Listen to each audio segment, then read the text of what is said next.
Oke, kalian tukang cukur dan kalian pengen jadi orang kaya, berarti kalian udah nonton video yang tepat. Oke, kita gas.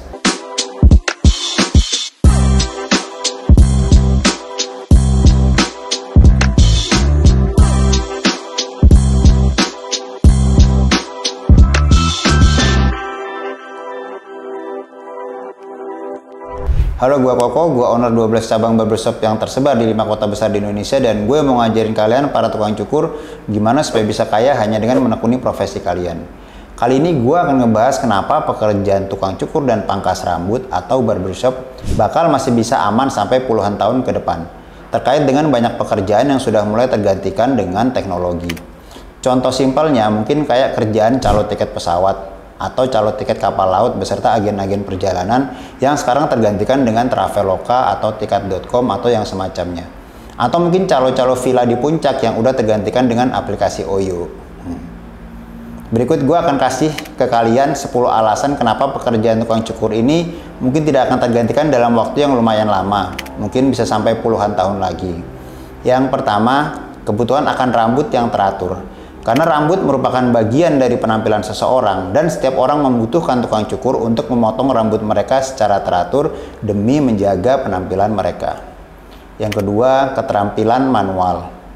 Pekerjaan tukang cukur ini membutuhkan keterampilan dan keahlian manual yang gua rasa akan sulit disamai atau dikerjakan dengan alat mekanis atau teknologi robot sekalipun. Yang ketiga, kreativitas.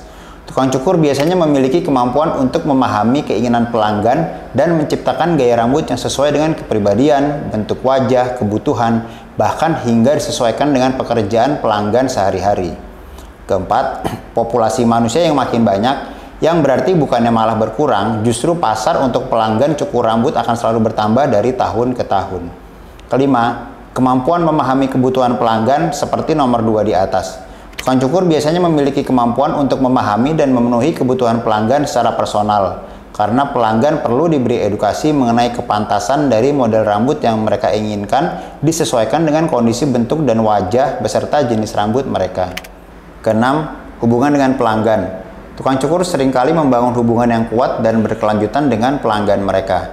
Bahkan, beberapa dari mereka ada yang benar-benar bisa memiliki hubungan selayaknya saudara dengan pelanggannya. Ketujuh, tren gaya rambut yang berubah-ubah. Tren gaya rambut selalu berubah seiring dengan perkembangan zaman, dan tukang cukur akan selalu diperlukan untuk membuat gaya rambut yang bisa mengikuti tren sepanjang zaman itu tadi. Kelapan, kemampuan mengatasi masalah.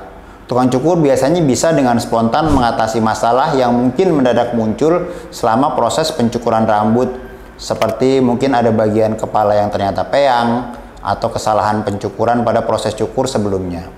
Kesembilan, kemampuan memberikan rekomendasi. Tidak hanya mencukur, tukang cukur biasanya bisa memberikan rekomendasi produk yang sesuai dengan kebutuhan pelanggan, seperti pomade apa yang cocok dipakai untuk jenis rambut dan cukuran pelanggan itu, dan bagaimana cara menggunakannya di rambut pelanggan. Dan yang 10, ini yang gua rasa masih paling kuat dampaknya di Indonesia, yaitu tradisi. Pekerjaan tukang cukur sudah menjadi bagian dari tradisi dan budaya yang kaya dan berkelanjutan, dan sangat mungkin untuk tetap populer meskipun adanya teknologi baru. Berkaca dari perubahan di industri lain yang sudah terjadi sebelumnya, menurut gue perubahan teknologi sekarang justru malah membantu pekerjaan tukang cukur menjadi semakin kuat dalam menjangkau pasar dan kebutuhan masyarakat. Contohnya dengan adanya smartphone dan berbagai aplikasi yang terdapat di dalamnya. Itu justru bisa menjadi alat promosi yang kuat apabila dipergunakan dengan baik oleh para tukang cukur. Pelanggan bisa dengan mudah membuat janji cukur di mana saja dan kapan saja, yang membuat nilai tukang cukur menjadi naik dan jadi punya alasan untuk menaikkan tarif mereka lebih tinggi lagi. Jadi, kesimpulan yang bisa gue ambil dari 10 poin yang gue sebutkan tadi, yaitu buat teman-teman yang masih belum punya bayangan pekerjaan apa yang akan kalian tekuni buat bekal di masa depan, mungkin menjadi tukang cukur adalah salah satu solusinya. Dan buat teman-teman yang sudah berprofesi menjadi tukang cukur, gue akan bilang selamat buat kalian semua. Profesi kalian sudah tepat. Hanya tinggal kalian fokuskan untuk menekuni profesi ini dan juga rajin untuk menabung supaya kalian bisa nantinya hidup sejahtera. Makasih udah mau nonton video ini sampai selesai. Semoga cita-cita kita buat bikin kalian semua para tukang cukur di Indonesia jadi sejahtera dan jadi profesi yang bisa jadi cita-cita anak Indonesia bisa tercapai.